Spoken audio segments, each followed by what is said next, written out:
Obrigado, Eric, pelo convite. Obrigado a todos por estarem aqui presentes. O título da minha fala, ele, na verdade, é uma pequena alteração. É tecnopolíticas entre as zonas cinzentas da imagem do mundo.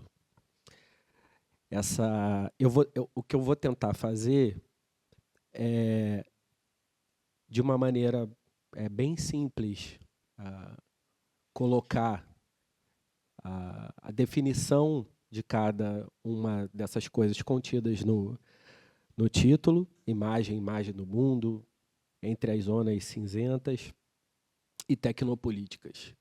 Então, eu vou, numa atitude um pouco flusseriana, saltar, vou fazer alguns saltos, não a partir dos saltos que o Flusser classifica como abismos, né?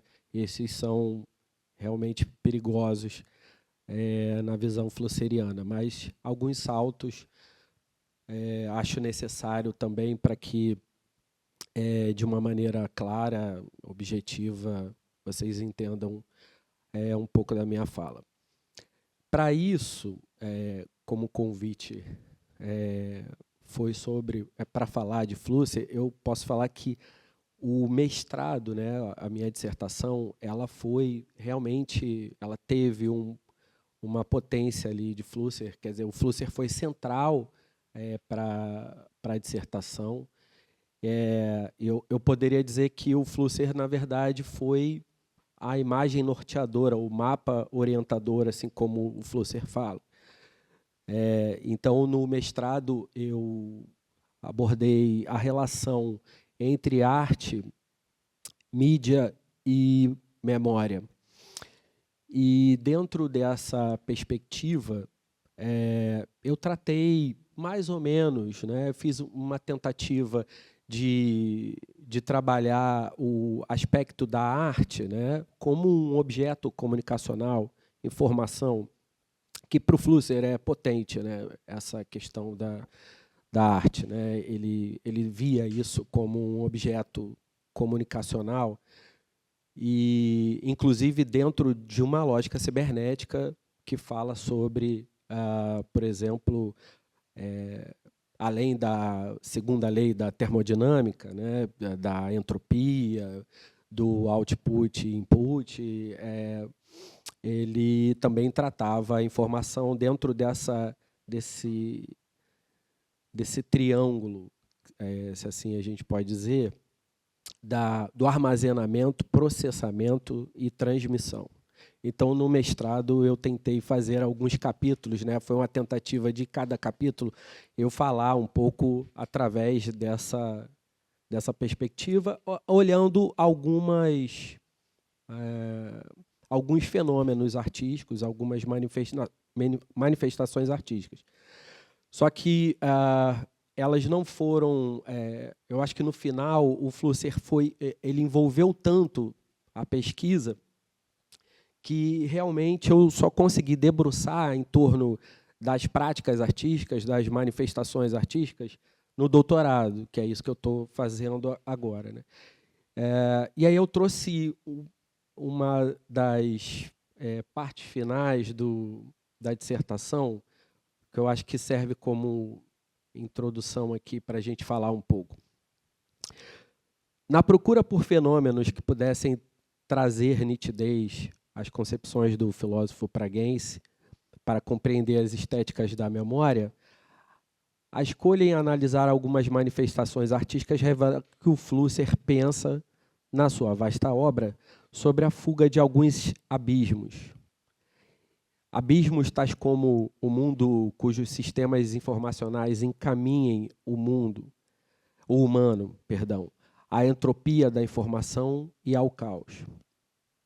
No gesto do sujeito pós-histórico de não se tornar protagonista, programador, dos modelos aparelhísticos existentes. Abismo de uma sociedade que não preserva a sua história, que está inserida no presente tecno-imaginativo. abismo de fracassar com o outro, de não se tornar eterno a partir da sua memória. Assim, está na imaginação em Flusser e na multiplicidade do seu pensamento, por meio da ficção, o caminho para a fuga desses abismos e para a preservação da memória.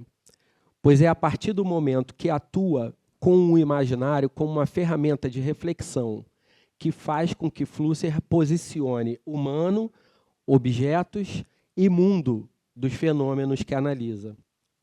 Abre aspas, Flusser, para poder ser capaz de imaginar o mundo, é necessário ser capaz de imaginá-lo, isto é, precisamente de existir, fecha aspas. Assim, optamos por dar continuidade na pesquisa com um doutoramento analisando o tema do imaginário no filósofo, que reverbera dessa dialética entre memória e imaginação.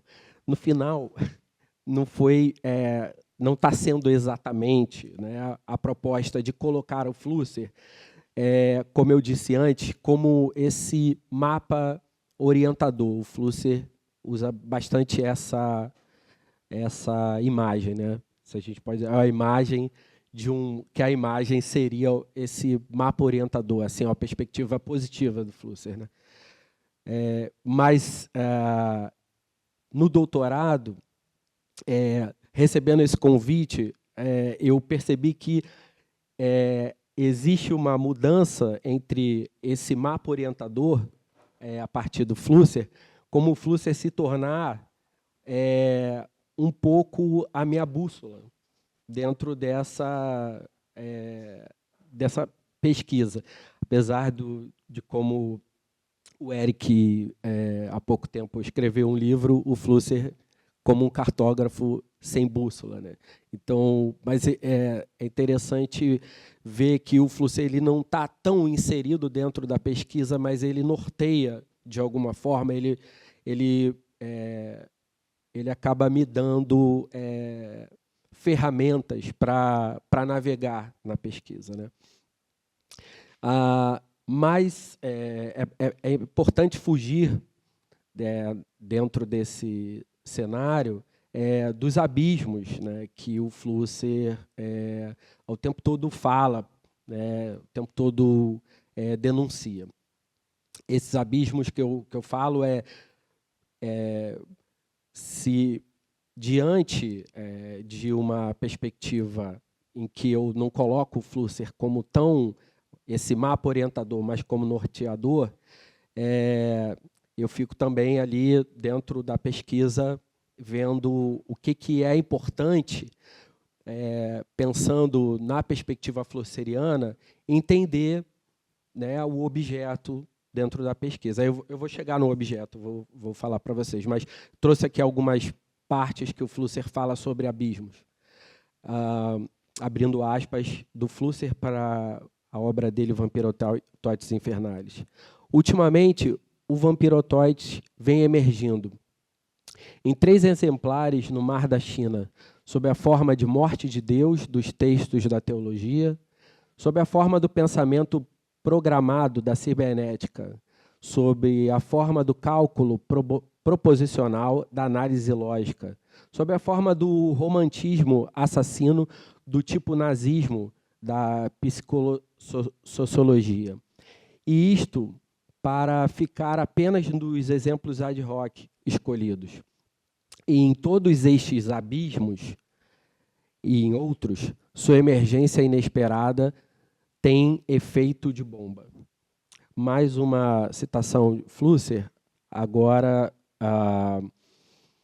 se nada de novo surgir na minha cultura, esta decairá no amorfo da cultura de massa. Se nada de novo surgir na minha memória, se esta se decomporá em atrofia.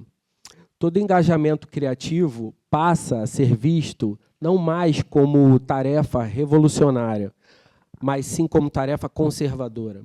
Os diálogos criativos, tornados tecnicamente viáveis graças à telemática, passa a ser visto não mais como abridores de horizontes inebriantes, mas sim como tentativa derradeira e desesperada para evitar, ou pelo menos adiar, a decadência da nossa cultura no abismo entrópico do tédio, do kitsch, do totalitarismo massificante, para a qual tende a probabilidade vizinha da certeza. Eu separei esses dois trechos porque, dentro da pesquisa, o que me chama mais atenção, né, ao longo desse percurso, foi como tratar desses abismos, principalmente dentro da experiência tecnológica, né, da qual a gente está imerso hoje, no contemporâneo. Então, fazendo o primeiro salto, para vocês entenderem um pouco, né, sobre a pesquisa e por que eu estou falando desses abismos, que no final existe o motivo pelo qual eu torno o abismo essa chave para pensar. Vou falar um pouco da tese e vou ler um pouco para vocês mais ou menos o que consiste a tese. A tese Zonas de Niebla em la Guerra de Información, Políticas e Poéticas da Cultura Digital na Arte Latino-Americana. Ela investiga como a cultura digital se tornou um campo de batalha simbólica em que se disputa o imaginário político no contexto da América Latina. A hipótese central propõe que a guerra informacional contemporânea é, antes de tudo, uma guerra de imagens e de regimes de visibilidade mediados por tecnologias, por exemplo, algorítmicas. Ao analisar práticas artísticas latino-americanas que possuem uma relação entre arte, tecnologia e política, a pesquisa busca compreender como tais produções enfrentam, denunciam e desestabilizam os dispositivos de opacidade presentes. A metáfora da névoa, niebla, aqui proposta, funciona a partir de uma estética do nublamento, uma poética, baseado na poética do embaçamento de um pesquisador da USP, o Guilherme Winschnick. Uma estética instaurada por uma cultura digital marcada, por exemplo, por como os processos algoritmos produzem ao mesmo tempo, essa palavra também, essa expressão também é importante, eficácia e ineficiência, alcances e permissões, ajustes e desvios, o seu viés e o seu imponderável. Sabemos que a ineficiência é parte dos processos, diria melhor, do projeto. Um substrato muitas vezes necessário para se chegar ao resultado final. Neste interim, permeamos por um espaço movediço, mas que permanece se apresentando para nós como estável e assertivo, que é, por exemplo, a lógica da eficácia, a lógica da preditibilidade, né, na cultura digital. A névoa é tanto atmosfera quanto infraestrutura. Representa também o estado nebuloso de uma guerra simbólica permanente.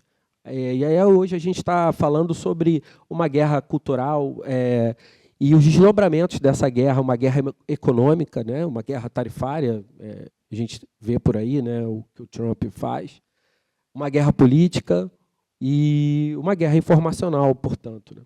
Simultaneamente, a opacidade das tecnologias, cuja retórica da preditibilidade e eficácia encobre, tá aí o aspecto da névoa, né, práticas de vigilância, controle e guerra. A dimensão política dessa imagem pode ser pensada a partir da noção também, por exemplo, que eu chamo dentro da pesquisa, da noção de imaginal, da filósofa e feminista italiana Chiara Bottiti, que compreende as imagens não apenas como objetos de representação, mas como forças vivas que participam da constituição do real.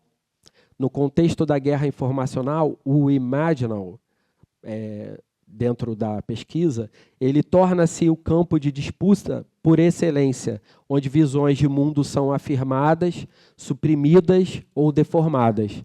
As imagens produzidas por plataformas digitais, por exemplo, os seus dispositivos algoritmos, compõem um ecossistema onde a verdade torna-se opaca e politicamente, e ao mesmo tempo, politicamente instrumentalizada.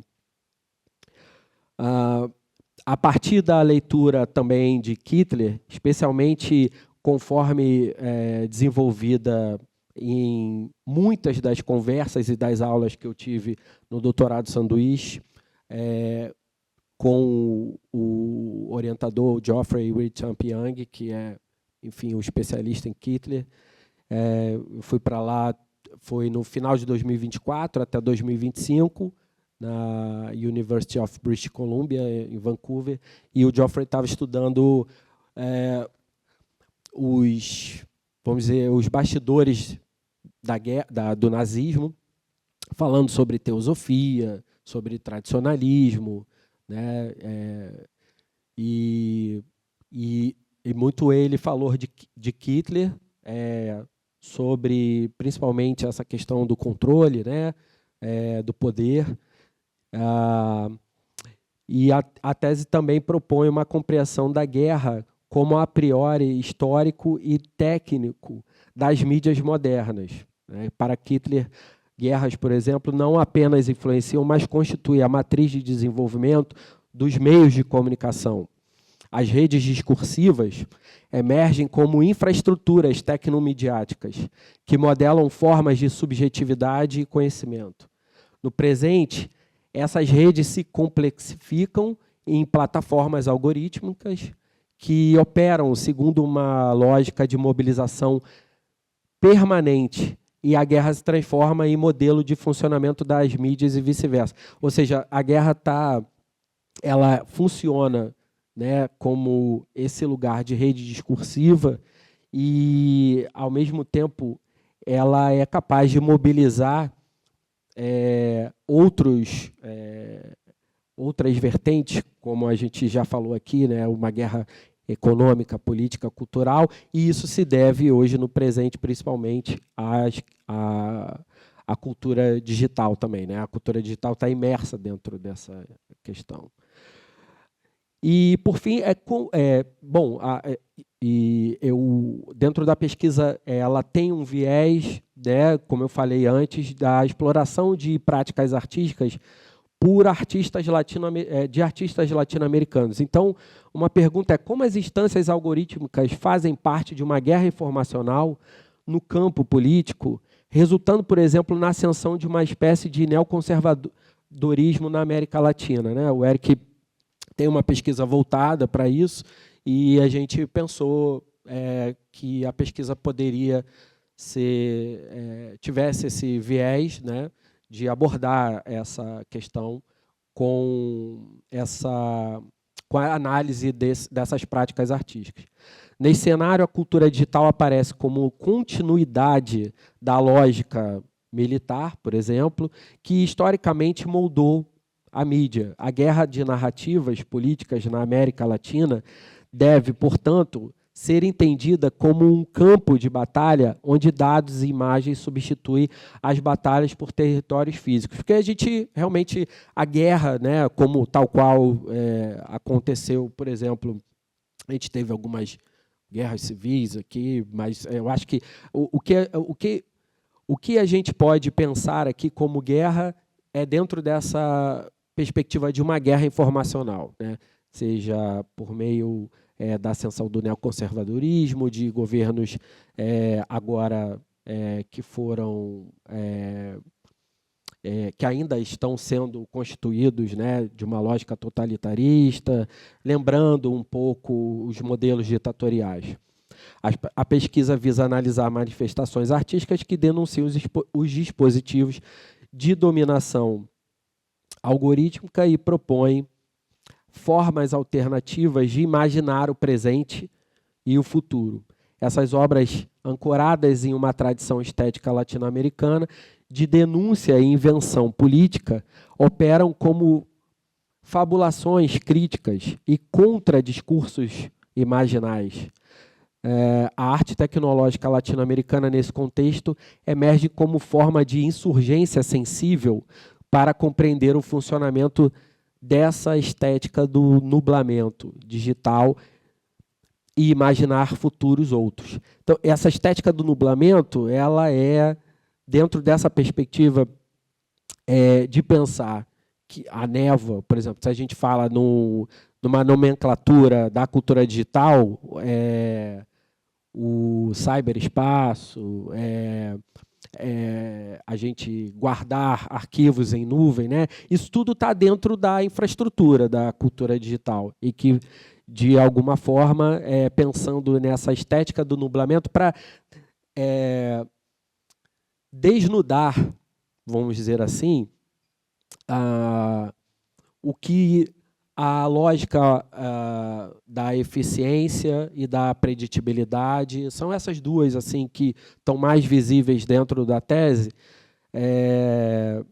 para a gente, por exemplo, ver algumas perspectivas de que, dentro da lógica algorítmica, ainda com um viés, é possível, ao mesmo tempo, você perceber que há assertividade, há a eficiência, mas também há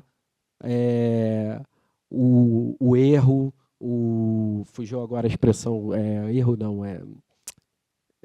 fugiu agora a expressão que normalmente a gente fala, mas, enfim.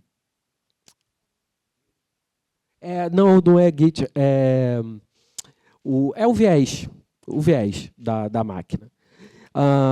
E aí, bom, eu disse que eu ia explicar o que é cada parte do título, né? E eu fiz uma introdução do que a tese, como é que a tese foi construída. Mas, quando vem o título, a gente pensa assim, por exemplo, o que é a imagem da imagem do mundo? Essa é uma imagem, é uma expressão, inclusive, que Flusser usa, principalmente em alguns textos, mas no Filosofia da Caixa Preta, ele tem uma passagem que ele vai falando sobre, né, esse olhar a imagem, né, a partir, por exemplo, a tecnoimagem seria essa imagem da imagem do mundo, ou seja, olhar o mundo a partir dessa imagem, né, que está sendo plasmada, que está sendo manipulada, e como que a gente consegue fazer essa leitura para o Flusser dentro dessa perspectiva, ora positiva, ora pessimista, ora otimista. Isso é importante. Eu trouxe aqui também alguns trechos que o Flusser deixa um pouco evidente sobre o que poderia ser essa imagem da imagem do mundo. Sobre a tarefa das imagens como mapas orientadores da humanidade no mundo, Wilhelm Flusser é categórico nas observações fenomenológicas que tratou ao longo do seu trabalho. Viver em função de tais imagens pode significar o esquecimento do que está ao redor. Abre aspas. O homem, ele usa, em muitos trechos, né, a gente ainda percebe que ele usava ainda, né, o homem se esquece do motivo pelo qual imagens são produzidas, servirem de instrumento para orientá-lo no mundo. Fecha aspas. Para Flusser, o deciframento do mundo a partir das imagens é passo fundamental para a sociedade engajada no conhecimento da sua memória, da sua cultura, enfim, da sua história. De uma maneira geral, não somente nessa passagem, mas em outros momentos, Flusser disserta sua preocupação com certa irreversibilidade do sistema cultural em torno das imagens na sociedade industrial. O autor praguense refere-se a um quadro que já faz parte do nosso presente, as dinâmicas comunicacionais demasiadamente envolvidas na produção, circulação e recepção das imagens técnicas.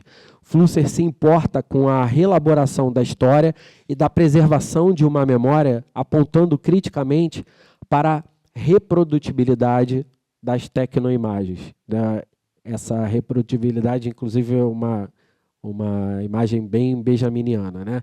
Mas aqui, essa imagem da imagem do mundo, né, que eu trago para vocês, é desse lugar que o Flusser está pensando sobre como reagir, né, diante de um mundo olhado, visto nesse momento a partir das imagens técnicas, né, ou tecnoimagens. Eu estava vendo ontem um vídeo do Arlindo Machado, de 99, ele falando sobre as imagens em pixels, né, no computador, sendo surgidas, e como ele falava, parecia que eram imagens por exemplo, que a gente tem visto sendo produzidas por IA. Ele falando sobre como que a gente acredita nessas imagens, a verdade sobre essas imagens. Achei interessante porque, de fato, é uma coisa que a gente acaba não fazendo, né? A gente não vai lá atrás, muitas vezes, e pensa como foi, por exemplo, esse momento de pensar da imagem da fotografia, né? Tendo essa mudança de perspectiva, por exemplo, de uma imagem fotográfica revelada por revelador e fixador e se tornando digital, né? Bom, mas pensando nessa imagem da imagem do mundo, eu trago na pesquisa alguns autores para, diante da cultura digital, principalmente o que eu falei sobre lógica algorítmica, como a gente pensa esse cenário para desnudar essa névoa, essa imagem da névoa que eu chamo, né? Uma espécie de alegoria, por exemplo, pensando em governabilidade algorítmica, pensando alguns outros temas que são centrais hoje, né? Por exemplo, o Aníbal Astobisa, ele é um pesquisador dessa área de governabilidade algorítmica. Então, ele destaca, por exemplo, o problema na governabilidade algorítmica de dados como significativo para inúmeras crises financeiras mundiais. Por exemplo, a bolha imobiliária de 2008, ela foi a partir dali, né, que, por exemplo, essa lógica algorítmica, ela ficou um pouco mais, vamos dizer, evidente nas nossas práticas sociais. Na mesma linha, por exemplo, a Louisa Moore relata que a questão da ética e a transparência algorítmica na sociedade contemporânea, abre aspas, tem implicações éticas de uma sociedade cada vez mais governada por algoritmos que forçam a indústria, a academia e as instituições públicas para buscar alianças para criar uma governança transparente, ética e justa na caixa de Pandora que a IA pode ser. Então, essa imagem da imagem do mundo é aqui o Flusser de inúmeras vezes tratou dentro de uma perspectiva, seja ora otimista, ora pessimista, mas que dentro da pesquisa, pensando nesse lugar, né, das imagens, da lógica algorítmica, eu estou pensando aqui em trazer esses autores para olharem essas imagens das imagens do mundo e no presente e trazer uma perspectiva, por exemplo, do viés da máquina, do viés do algoritmo, né? Essa parte aqui eu vou pular, porque aí eu vou entrar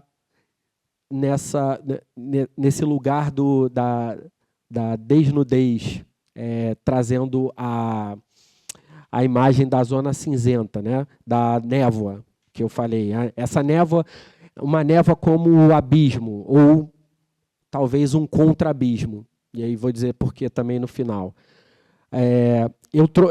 Eu penso muito nessa névoa, a partir do pensamento flusseriano, de um texto do Flusser, né, Science Fiction.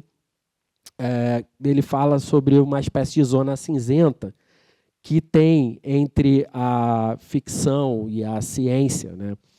Então, ele coloca assim: o termo ficção científica significa que existe uma zona cinzenta onde a ciência e a imaginação, fato e ficção, se sobrepõem e se entrecruzam. E, contra isso, tanto os cientistas quanto os escritores podem levantar objeções e apresentar argumentos.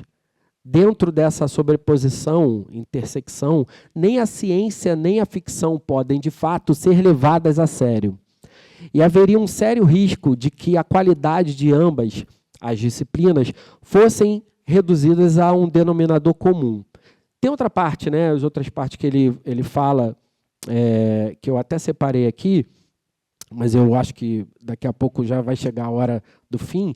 Mas esse texto, ele para mim, ele é fundamental para pensar um pouco esse lugar da névoa, como essa zona cinzenta, porque, por exemplo, o Flusser está pensando exatamente uma coisa que muitos disseram, o Eric, há pouco tempo, né, minutos atrás, falou, sobre esse entrecruzamento, né, entre ficção e ciência, que para o Flusser é fundamental, né? E que a separação disso, né, esse lugar de, por exemplo, se a gente for pensar na lógica da eficácia, da preditibilidade, pensando na cultura digital, eu acho que isso tem separado um pouco, apesar que o Eric falou aqui, né, o Flusser ele tem essa perspectiva para o Flusser agora no presente, seria uma perspectiva criativa, a cultura digital, então, portanto, é um lugar de criatividade, né, que a gente estaria hoje num momento de mais possibilidades de criatividade. No entanto, o que eu quero tentar dizer é exatamente essa separação, né, de que a gente, às vezes, não consegue enxergar, há um pouco de ciência na ficção e há um pouco de ficção na ciência, exatamente esse ponto, né, que o Eric já tratou aqui muito bem, que, para mim, revela essa zona cinzenta. Para mim, revela essa névoa dessas infraestruturas que são pensadas para serem assertivas, objetivas e calculadas, mas, no entanto, a gente pode pensar em outras resultantes para elas. E, bom, a partir dessa névoa, que eu vou dizer mais agora detidamente sobre um autor, que é o Guilherme Wisnik, Dentro do Nevoeiro. O Dentro do Nevoeiro é uma obra dele, partindo da tese dele, né? Que ele é da USP, da engenharia, ali da Gisele Bilgman, eu esqueci, o pessoal ali de arquitetura e artes, né? Então, ele propõe esse lugar de Dentro do Nevoeiro como uma poética do embaçamento. Para ele, a partir de uma análise sobre a arquitetura contemporânea, há uma paranoia difusa por meio de inúmeras questões sociopolíticas e culturais no presente em busca de uma excessiva nitidez do mundo, como a ubiquidade das imagens e seu consumo e a revitalização de espaços urbanos. Para isso, Wisnik propõe uma poética do embaçamento, né, como eu disse, ressaltando trabalhos artísticos que denunciam o lugar da verdade cristalina e de uma demasiada transparência no contexto contemporâneo. O ponto de vista do Wisnik na verdade, mostrar que as diferentes interpretações que se apresentam hoje em torno da ciência, da filosofia, da história, né, porque a gente tem essa crise epistemológica, né, outras crises também, mas uma crise epistemológica.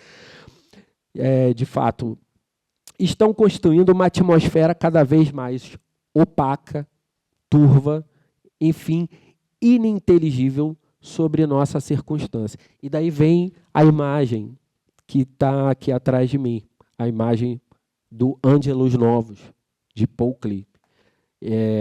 Pensando um pouco nessa imagem, eu vou descrever como o Benjamin falou dessa imagem sobre a história e a memória na obra dele sobre o conceito de história. Então, Benjamin, abrindo aspas, há um quadro de Klee que se chama Ângelos Novos. Nele está desenhado um anjo que aparece estar na iminência de se afastar de algo que ele encara fixamente. Seus olhos estão escancarados, seu queixo caído e suas asas abertas. O anjo da história deve ter esse aspecto. Seu semblante está voltado para o passado, onde nós vemos uma cadeia de acontecimentos, ele vê uma catástrofe única, que acumula incansavelmente ruína sobre ruína e as arremessa a seus pés. Ele gostaria de deter-se para acordar os mortos e juntar os fragmentos, mas uma tempestade sopra do paraíso e prende-se em suas asas com tanta força que o anjo não pode mais fechá-las. Essa tempestade o impele irresistivelmente para o futuro, ao qual ele volta as costas, enquanto o amontoado de ruínas diante dele cresce até o céu. Essa tempestade que chamamos progresso. A minha leitura sobre a imagem, dentro da pesquisa, a tentativa foi pensar nessa imagem não a partir do Ângelos Novos olhando sobre as ruínas, e sim, por exemplo, dos seus olhos, que a gente podia imaginar, né, olhando a imagem, olhando antes das ruínas. Enfim, quando prédios e museus se desmoronam na guerra, existe uma névoa antes das ruínas. E essa névoa aqui eu penso, né, dentro da pesquisa, como trazendo um novo olhar sobre o Ângelos Novos dentro dessa perspectiva. Ele está ainda não olhando as ruínas, ele está olhando a névoa, que é tudo isso das infraestruturas e da cultura digital. Ou seja, você não consegue ver ainda a perspectiva da ruína. Você não consegue entender ainda aonde, por exemplo, a gente vai chegar, né, nessa perspectiva do viés algoritmo. E, bom, eu falei um pouco da Chiara Bottiti, acho que eu ainda tenho um tempinho. Já tem bastante tempo. Então, eu vou fazer 5 minutos, aí eu encerro, pode ser? A Chiara Bottiti seria importante, é importante dentro da pesquisa para pensar, dentro da obra dela, que se chama Imaginal Politics, um conceito de imaginal que, infelizmente, dentro desses 5 minutos eu não vou poder abordar, mas ela fala sobre... o conceito para ela de imaginal, ela traz do Henri Corbin, de mundos imaginários, né? E dentro de uma perspectiva que é um mundo que não é nem o real e nem o mundo das imagens ou dos espíritos. Então, revela para ela que tal expressão pode tornar possível a compreensão da complexidade de um mundo repleto de imagens na contemporaneidade. Ela propõe uma mudança em nossa concepção da realidade, pois um mundo dominado por imagens como a nossa é a virtual, o irreal, por definição, que corre o risco de se tornar o mais real. Então, para ela, as imagens é esse lugar de real e irreal ao mesmo tempo. Eu acho que, dentro dessa perspectiva, né, ela fala muito sobre essa centralidade de imagens contemporâneas que a gente vive. a gente, dentro de tudo isso que eu falei, assim, é impossível você não pensar o quanto o valor dessas imagens hoje, né, trazem essa perspectiva real e irreal ao mesmo tempo. E, para finalizar, dentro de tudo isso que eu trouxe, pensar com o Flusser é pensar como analisar essas práticas artísticas através da sua tecnoimaginação, através de uma perspectiva, por exemplo, do Arlindo Machado, que muito se assemelha a essa tecnoimaginação flusseriana, através da arte mídia. Inclusive, o Flusser fala um pouco sobre arte mídia em alguns textos dele sobre memória.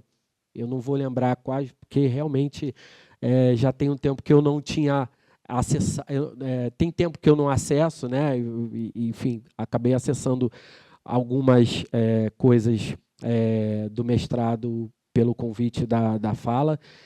E, portanto, também eu vejo uma perspectiva tecnopolítica, que é aí que eu acho que a tecnopolítica, ou a arte mídia, ou a tecnoimaginação flusseriana, ela é um cenário que trazem, por exemplo, dentro das práticas artísticas, esse viés, né, tecnopolítico, eles ganham uma especial relevância porque é um tensionamento crítico das infraestruturas digitais, quando eu penso as práticas artísticas, os regimes algorítmicos e a política da visibilidade. Então, esses trabalhos não apenas denunciam os mecanismos de guerra informacional, mas também produzem contra-imaginários capazes de revelar as operações invisíveis do poder. Eu vou me deter aqui pela hora, eu achei que ainda estava no tempo, mas passei muito, e não tinha um vídeo para passar, mas qualquer coisa depois eu peço para vocês acessarem de um outro jeito.